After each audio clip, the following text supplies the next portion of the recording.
দর্শক শ্রোতা ভাই ও বন্ধুরা, আজ 12 তারিখ, রোজ বৃহস্পতিবার।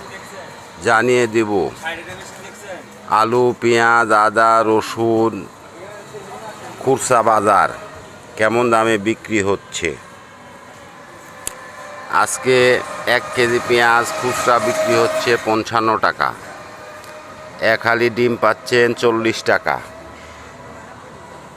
1 কেজি রসুন পাচ্ছেন 100 টাকা। 1 কেজি আদা পাচ্ছেন 100 টাকা। চায়না রসুন আছে 1 কেজি 180 টাকা। ছোটা রসুন আছে 1 কেজি 80 টাকা। আলু আছে ডায়মন্ড আলু। ডায়মন্ড আলু পাচ্ছেন 1 কেজি 20 টাকা।